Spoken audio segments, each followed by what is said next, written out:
Hello hello guys, good evening all of you. तो कैसे हो आप सभी? जल्दी से सभी लाइव जुड़ जाएं क्योंकि 8 बज गए हैं और आपकी जीएस की क्लास स्टार्ट होने वाली है। बायोलॉजी, ठीक है। बायोलॉजी में आपका चल रहा था। सबसे पहले हम बताएंगे कि हीमोग्लोबिन में हमने आपको कुछ बता दिया था, डिस्कस कर दिया था, और हीमोग्लोबिन के हम कार्य जान गए थे, ठीक है। और कार्य भी हमने जान लिए थे कि भाई हीमोग्लोबिन मतलब क्या कार्य करता है। ये हमारी बॉडी में ऑक्सीजन का संचार करता है, ठीक है, हमें एनर्जी देता है। तो थोड़ा सा हम और जान लेते हैं। मान लें कि यहाँ पर हमारे क्या है, ये लंग्स हैं, फेफड़े हैं, और बाहर से जब वायु आती है ऑक्सीजन, तो ये ऑक्सीजन जाकर मिलती है किससे भाई? ये ऑक्सीजन जाकर मिलती है हीमोग्लोबिन से,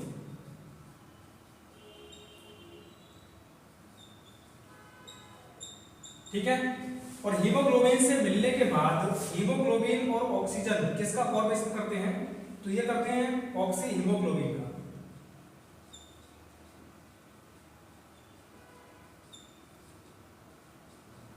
ऑक्सी हीमोग्लोबिन बनने के बाद क्या होता है? सभी सबसे पहले वीडियो को लाइक कर दें और शेयर कर दें, ठीक है। लाइक नहीं करते हो, क्लास अच्छी लग रही है तो लाइक करें, ठीक। देखिए, ऑक्सी हीमोग्लोबिन बनने के बाद क्या होता है? ऑक्सीजन की सप्लाई होनी चालू हो जाती है हमारी बॉडी में, अलग अलग पार्ट में। जहां पर जिस पार्ट में हमारी ऑक्सीजन की जरूरत होती है उस पार्ट में हम क्या क्या यहाँ से क्या जाता है? ऑक्सीजन जाता है। अब ऑक्सीजन जब जाएगा तो भाई ऑक्सीजन कहां पर जाएगा? हमारे फूड में जाएगा, और फूड में जाकर ये इसको जलाता है, ऑक्सीजन ध्यान रखना, ठीक है। और ऑक्सीजन जलाने के बाद यहां से क्या मिलती है? एनर्जी मिलती है, ठीक है।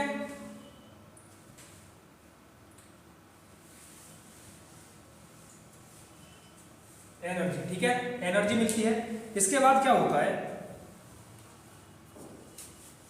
एनर्जी मिलने के बाद यहां से हमें एनर्जी तो मिलती ही मिलती है, लेकिन क्या मिलती है? CO2 भी मिलती है, ठीक है। एनर्जी का मतलब होता है ऊर्जा। हमें ऊर्जा तो यहां से मिलती ही है, लेकिन यहां से क्या मिलता है? CO2 का भी फॉर्मेशन होता है। और जब ये CO2 हमारी बॉडी से बाहर नहीं निकलती है तो CO2 भाई किसका रूप ले लेती है? मैंने कल बताया था, कार्बोनिक एसिड का, कार्बोनिक एसिड का। और कार्बोनिक एसिड बनने के बाद हमारा ब्लड कैसा होता है? तो ब्लड हो जाता है हमारा एसिडिक, और ब्लड एसिडिक होने के बाद ऑक्सीजन की जो सप्लाई होती है वो कम हो जाती है। यदि कार्बन डाइऑक्साइड हमारे शरीर से बाहर नहीं निकलती है तो वो किसका रूप ले लेती है? कार्बोनिक एसिड का ले लेती है। और कार्बोनिक एसिड बनने के बाद हमारा ब्लड कैसा हो जाता है? एसिडिक, यानी कि अम्लीय बन जाता है। इसके बनने के बाद ऑक्सीजन की सप्लाई क्या हो जाती है? कम हो जाती है। और जैसे ही ऑक्सीजन की सप्लाई कम होगी तो हमें क्या हो सकते हैं? बीमार हो सकते हैं। इसीलिए कार्बन डाइऑक्साइड हमारे किससे जाकर मिलती है? हीमोग्लोबिन से जाकर मिलती है। और हीमोग्लोबिन और कार्बन डाइऑक्साइड मिलकर ये फॉर्मेशन करती है भाई डीऑक्सी हीमोग्लोबिन का।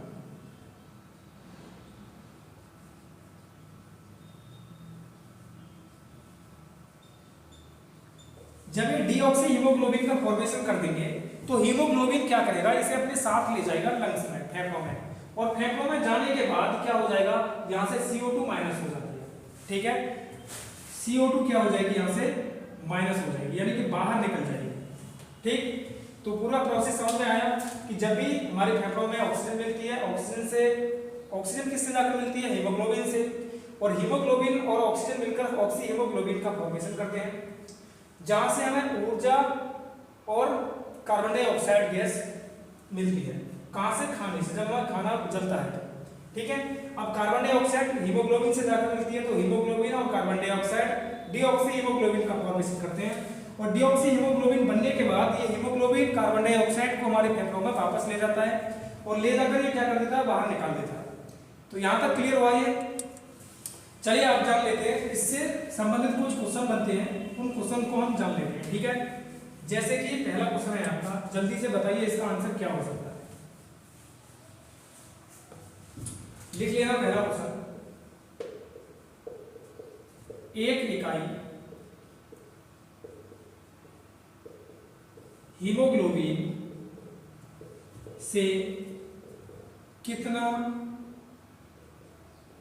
ऑक्सीजन अणु संयोजित होता है, संयोजित होता है। तो एक इकाई हीमोग्लोबिन से कितना ऑक्सीजन अणु संयोजित होता है। तो सबसे पहले मैं बता दूं तुमको कि हमारे जो हीमोग्लोबिन का केंद्र धातु है वो क्या होता है, आयरन होता है, Fe3 के रूप में। ठीक है, Fe3 के रूप में हीमोग्लोबिन का केंद्र धातु होता है। ठीक है, इसके चारों ओर ध्यान रखना क्या होता है, O2 होता है, ऑक्सीजन होता है, इस तरह से। और ये जो रिंग होती है आपकी एक प्रकार की, इसे बोलते हैं ओर फायरिंग रिंग, ओर फायरिंग रिंग। इसका नाम इंपोर्टेंट नहीं है, तो नाम आपको याद नहीं रखना है, केवल आपको यही याद रखना है। ठीक है, तो कितने ऑक्सीजन अणु हो गए भाई, तो ऑक्सीजन अणु कितने हो गए, यहाँ पर 4 हो गए। ऑक्सीजन अणु कितने हो गए, 4। और यहां से अगर परमाणु पूछता है तो परमाणु कितने हो गए, यहाँ पर 8। दूसरा क्वेश्चन आपसे ये बनता है, हीमोग्लोबिन में उपस्थित, मैं हीमोग्लोबिन को मैं HB लिख रहा हूं, या फिर आप HG कर देना, हीमोग्लोबिन, H से हीमो, G से ग्लोबिन। हीमोग्लोबिन में उपस्थित आयरन किस रूप में होता है, किस रूप में होता है। तो ध्यान रखना, हीमोग्लोबिन में उपस्थित आयरन किस रूप में होता है, तो ये Fe3 के रूप में होता है, फेरिक के रूप में मैंने आपको बताया था। तो किस रूप में होगा भाई, Fe3+, यानी कि फेरिक के रूप में, फेरिक। तीसरा क्वेश्चन आपसे ये बनता है, सोते समय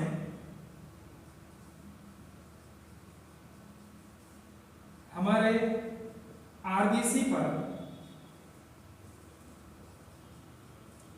क्या प्रभाव पड़ता है,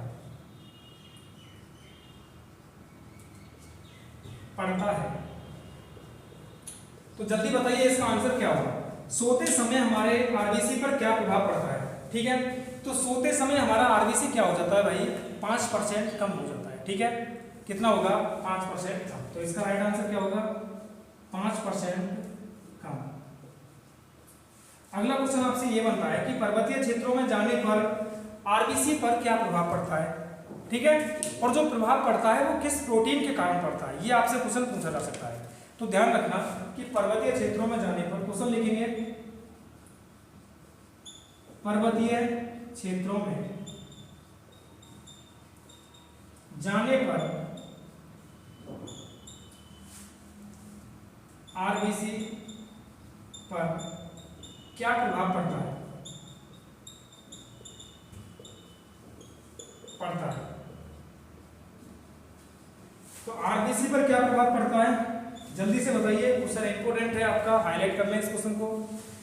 पर्वतीय क्षेत्रों में जाने पर आरबीसी पर क्या प्रभाव पड़ता है, तो आरबीसी बढ़ जाता है, ध्यान रखना, क्योंकि ऑक्सीजन क्या होती है वहां पर कम मिलती है। जैसे जैसे हम ऑक्सीजन ऊंचाई पर जाएंगे, ऑक्सीजन की मात्रा क्या हो जाएगी, कम हो जाएगी, और ऑक्सीजन की मात्रा कम होगी तो आरबीसी की संख्या क्या होगी, बढ़ जाएगी, आरबीसी बढ़ जाता है। ठीक है, तो आरबीसी बढ़ जाता है, और जब आरबीसी बढ़ रहा है तो भाई सीधा सा बात है कि आरबीसी बढ़ेगा तो क्या मिलेगा हमें, मतलब हीमोग्लोबिन भी बढ़ेगा।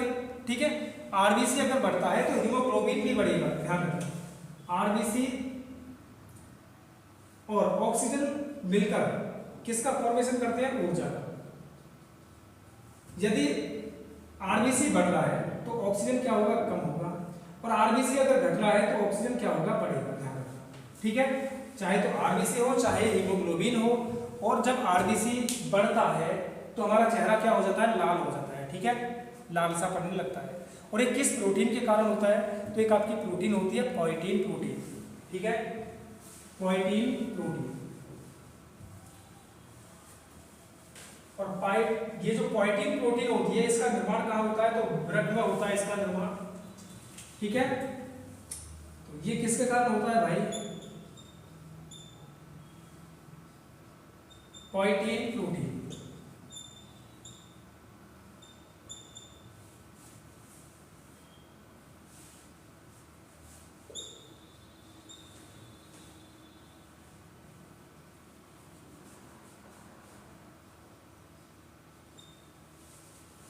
हिंदी में लिख लेना यहाँ पर पोएटिन, पोएटिन प्रोटीन लिखा है, ठीक है।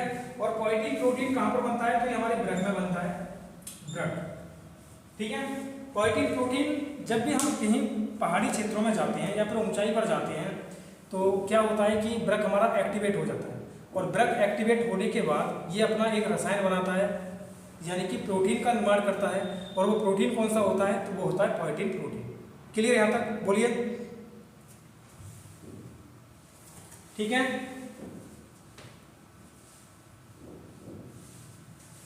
बोले भाई सभी जल्दी से बताइए, क्या सभी की समझ में आ रहा है। चलिए तो अब नेक्स्ट में लेते हैं।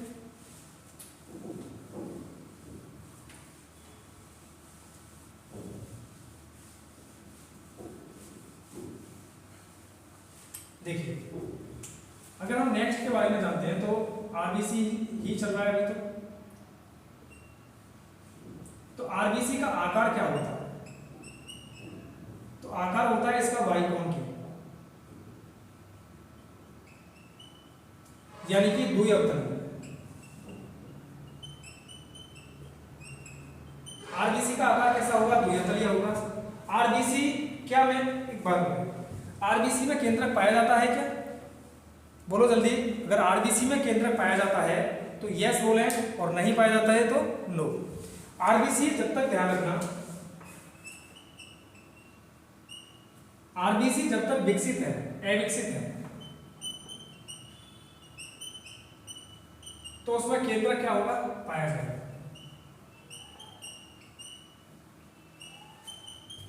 पाया जाता है।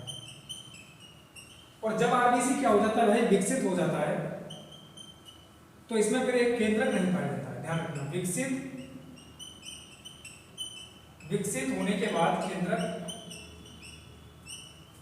नहीं पाया जाता है।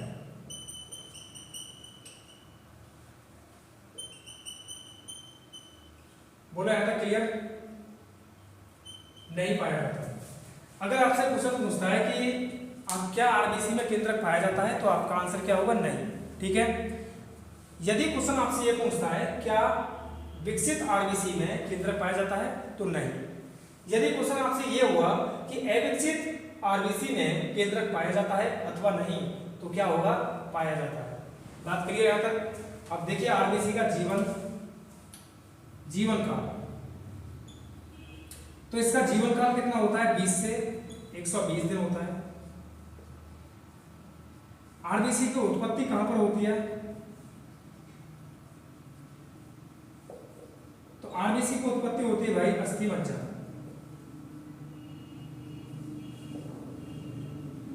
इसी को हम बोन मैरो कहते हैं। या तो आपका ऑप्शन अस्थि मज्जा होगा या फिर लंबी हड्डी,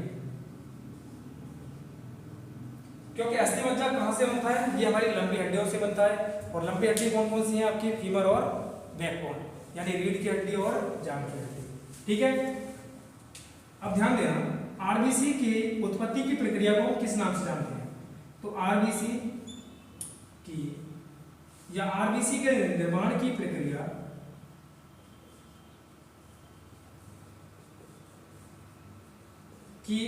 को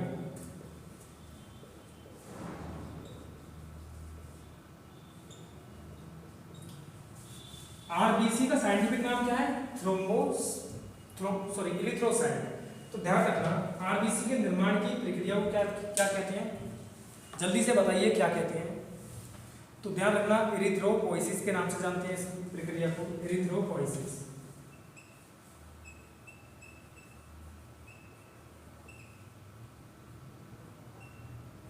इरिथ्रोपोइसिस के नाम से जानते हैं आरबीसी के निर्माण की प्रक्रिया को।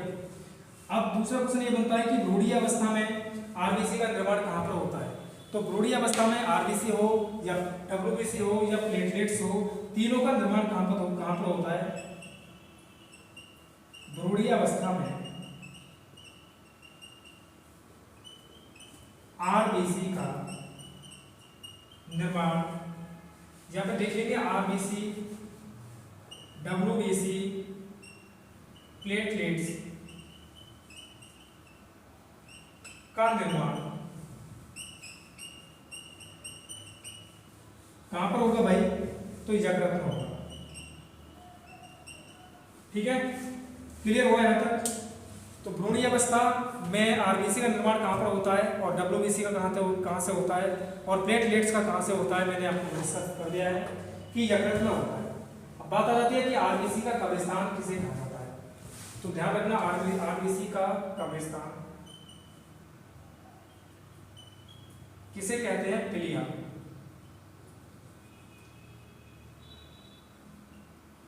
ठीक है, आरबीसी का कब्रिस्तान क्या होता है? पिलिया होता है। और कभी कभी इन्फेक्शन होने के कारण ये हमारे यकृत में भी बढ़ सकता है। बोलो यहाँ तक क्लियर सभी को? तो कभी कभी जब भी इन्फेक्शन होगा तो हमारे कभी कभी ये कहाँ पर बढ़ेगा? रक्त में भी बढ़ सकता है। ओके, अब देखिए पिलिया को हम क्या कहते हैं? तो पिलिया को ही हम तिल्ली के नाम से भी जानते हैं। पिलिया को हम किस नाम से जानते हैं? तिल्ली। पिलिया को तिल्ली के नाम से भी जानते हैं। और ये पिलिया कहाँ पाई जाती है? तो ध्यान रखना, ये बाईं किडनी या फिर वृक्क, बाएं वृक्क के पीछे पाई जाती है। अब पिलिया को हम किस नाम से जानते हैं? तो पिलिया को हम ब्लड बैंक के नाम से जानते हैं। पिलिया को ब्लड बैंक कहा जाता है। और ब्लड बैंक का मतलब होता है रक्त कोष। रक्त कोष, तो हमारा रक्त कोष या ब्लड बैंक को क्या होता है? पिलिया होती है। और पिलिया को भाई हम किस नाम से जानते हैं? तिल्ली के भी नाम से जानते हैं। ये कहाँ पर होती है? बाएं वृक्क के पीछे पाई जाती है या बाएं किडनी के पीछे पाई जाती है, इस तरह से लिख सकते हैं। ठीक है, पिलिया ब्लड बैंक है तो इसमें ब्लड कितना जमा होता है? तो ध्यान रखना, इसमें 1 यूनिट जमा होता है। पिलिया में जो रक्त जमा होता है वो कितना होता है? 1 यूनिट।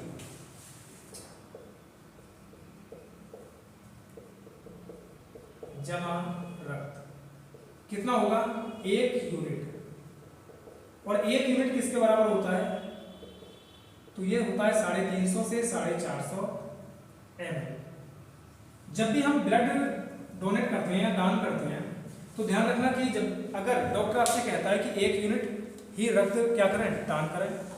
क्यों कहता है? क्योंकि भाई 1 यूनिट रक्त हमारी कहाँ पर रहता है? पिलिया में उपस्थित रहता है। जब ये ब्लड हम डोनेट करते हैं, दान करते हैं, तो ध्यान रखना कि ब्लड का जीवन, आरबीसी का जीवन काल कितना होता है? 20 से 120 दिन बताया मैंने। तो ये 90 दिन का होने के बाद ये अपने कब्रिस्तान में पहुंच जाता है। कितने दिन पहले? 30 दिन पहले। और 30 दिन पहले अपने पिलिया यानी कि कब्रिस्तान में जाकर बैठ जाता है और वहीं पर रहता है। ठीक है, यानी मृत्यु से पहले ही पहुंच जाता है ये कहाँ पर? पिलिया में। और जब भी हम ब्लड डोनेट करते हैं तो ये अगर हम 1 यूनिट ब्लड देते हैं तो जो इसमें ब्लड जमा होता है ये वापस कहाँ चला जाता है? हमारी बॉडी में चला जाता है। इसीलिए हमें कोई भी कमजोरी महसूस नहीं होती है। ठीक, यदि हम 1 यूनिट से ज़्यादा ब्लड देंगे तो हमें फिर क्या होगा? भाई कमजोरी आएगी। क्यों? क्योंकि जो 1 यूनिट ब्लड हमारी बॉडी, हमारे पिलिया में जमा है वो तो हमारा जाएगा ही जाएगा, लेकिन 1 यूनिट ब्लड हमारी बॉडी में से भी जाएगा, इसीलिए हमें कमजोरी होती है। ठीक, फिर अगर हमें कभी ब्लड दान करना हो, जैसे हमने एक बार कर दिया है, तो अगली बार जब हम करेंगे तो ध्यान रखना कितने दिन बाद करना होगा? 90 दिन बाद। क्योंकि 90 दिन बाद ही क्या होता है? पिलिया में जमा हो जाता है। उसके बाद हमें कोई भी कमजोरी नहीं होगी। तो क्लियर हो यहाँ तक? बोलिए सभी।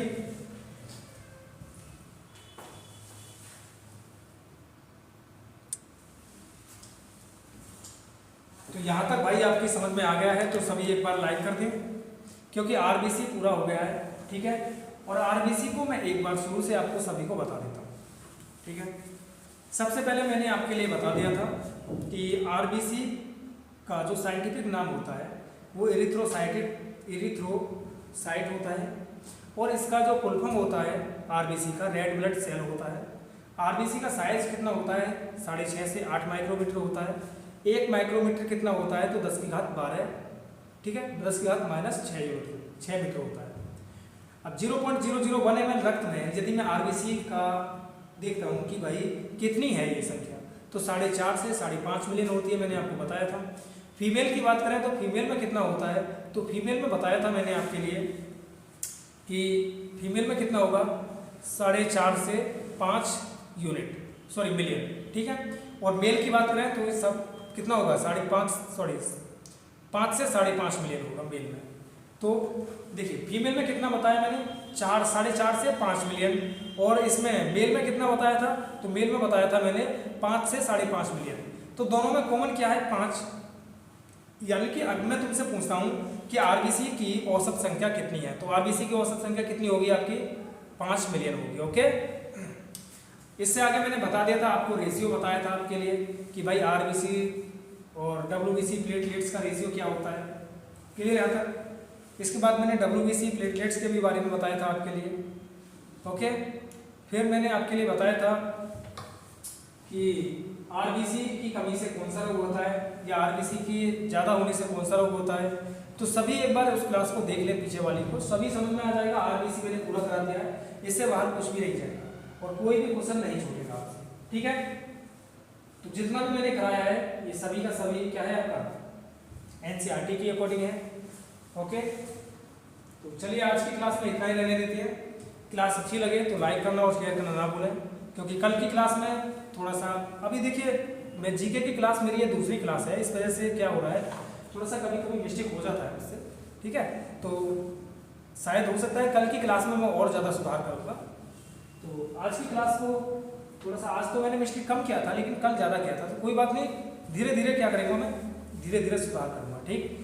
तो कोई भी काम हो यार, मैथ तो हमारा बेस्ट सब्जेक्ट है मैथ, ठीक है। तो मैथ की क्लास आपकी चलती है 9 बजे, और आज से आपके लिए एक मैथ स्टार्ट कर रहे हैं जो कि 7300 मैथ है, और उसमें से हम पढ़ाएंगे आपके लिए रेशियो वाला चैप्टर, और रेशियो वाले चैप्टर को सभी ध्यान से देखें। तो चलिए ओके भाई, मिलते हैं अगली क्लास में। क्लास अच्छी लगे तो लाइक करना और शेयर करना ना भूलें। जय हिंद, जय भारत।